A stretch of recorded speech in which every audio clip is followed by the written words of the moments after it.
There is one thing almost every cat owner never does. Not because they don't love their cat, but because nobody ever told them it mattered. And the wild part is, your cat isn't just hoping for it. Research on feline behavior shows cats actively wait for this, sometimes for years, sometimes for their entire life, watching for the moment their owner finally figures it out.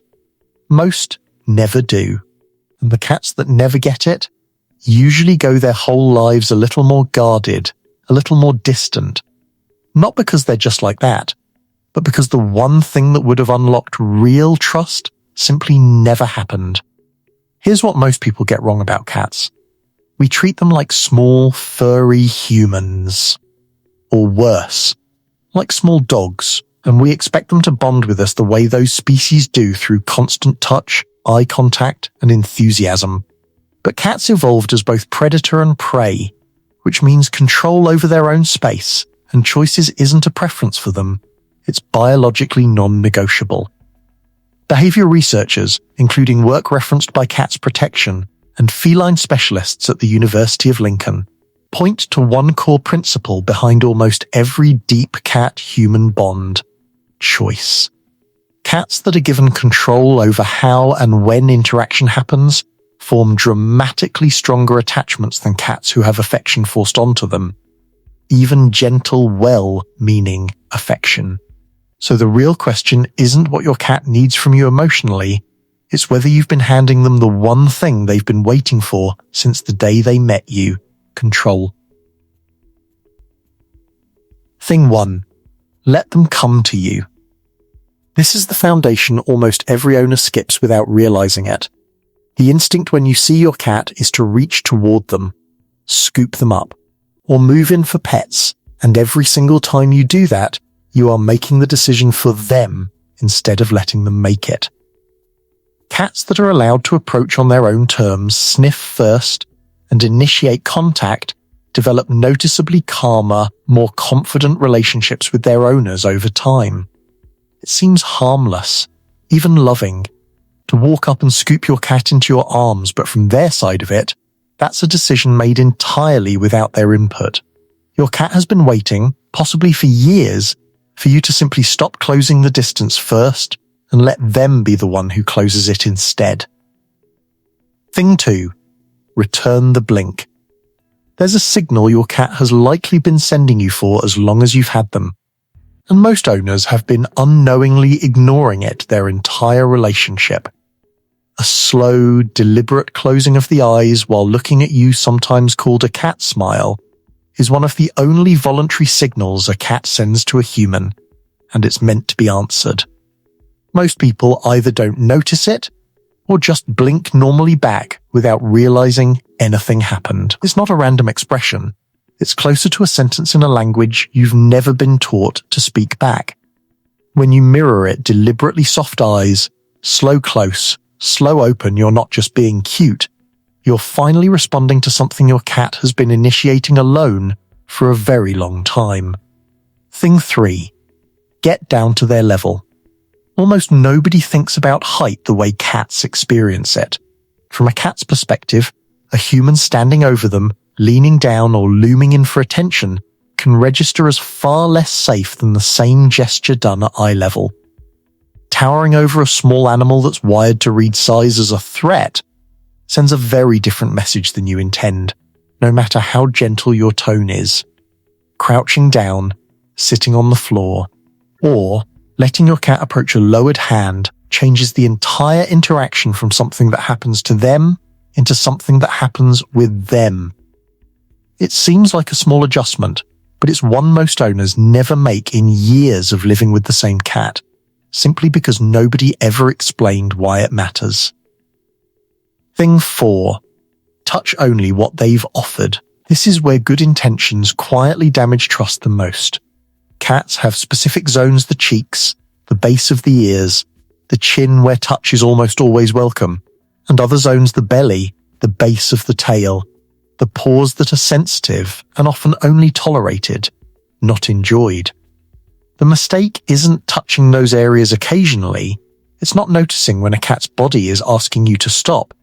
A flicking tail, flattened ears, or a sudden stillness mid-pet are all withdrawal signals, and most owners either miss them completely or notice but keep going for a few more seconds anyway. Cats that get listened to in these moments learn something most cats never get to learn in their entire lives, that their no actually means something to the person touching them. Thing 5. Let the hunt finish. Play looks simple from the outside, but most owners are accidentally doing it wrong for their cat's entire life. A real predatory sequence has 4 parts: stalk, chase, catch, and finally a kill, and most play sessions stop right after the chase, the moment the toy gets yanked away before the cat ever gets to catch it. Behaviorists note this can leave cats chronically undersatisfied, sometimes manifesting as restlessness, overeating, or even aggression later, because the instinctive sequence never gets to close. Letting the toy go still in your cat's paws or mouth at the end of a session, even for a few seconds, completes a cycle your cat's instincts have been waiting to finish since they were a kitten. And most cats go their whole lives never getting that final piece. Thing 6. Speak to them like they're listening. Most owners talk at their cat the way they'd talk to a piece of furniture, casual, automatic, barely registered.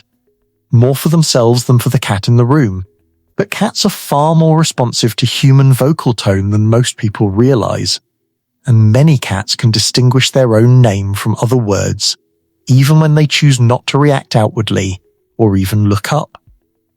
A consistent, warm tone, paired with their name used positively rather than just during scolding, builds a form of recognition most owners never bother to invest in over years of living together. What makes this harder to notice is that cats rarely give an obvious reaction the first dozen times you try it, so most owners assume it isn't working and quietly give up before any real pattern has a chance to form. Some cats will even shift their ear position or tail movement slightly at the sound of their name, a response so subtle it gets dismissed as coincidence rather than recognized as comprehension.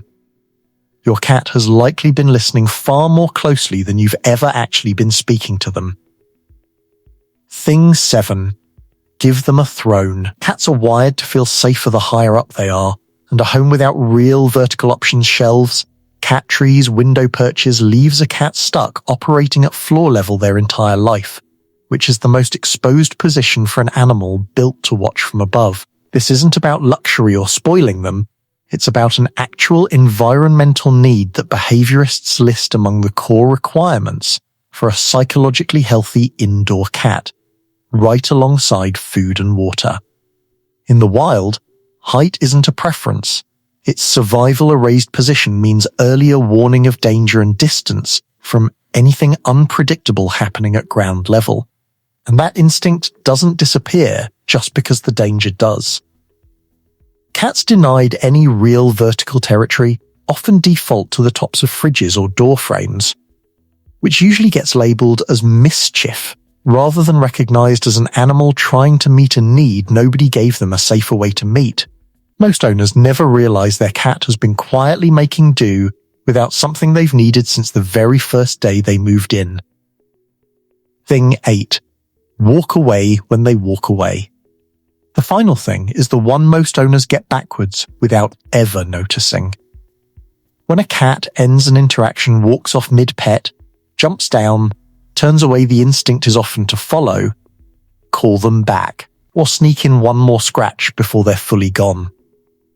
But cats that are allowed to disengage without being chased learn that interaction with you is safe precisely because it's not relentless, and that they always have an exit whenever they need one.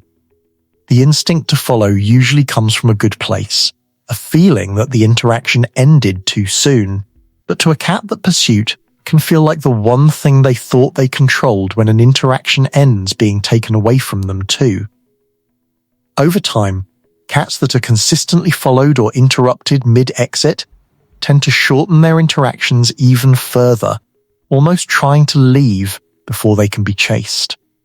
Letting them leave every single time without protest or pursuit is one of the quietest but most powerful forms of respect you can offer, and it's one almost no cat in any home ever fully receives in their lifetime.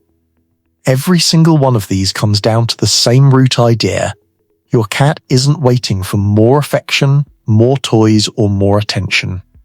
They're waiting for control over how, when, and how much of all of that they receive. That's the part almost nobody tells new cat owners, and it's the part that quietly defines whether a cat lives beside you or actually bonds with you.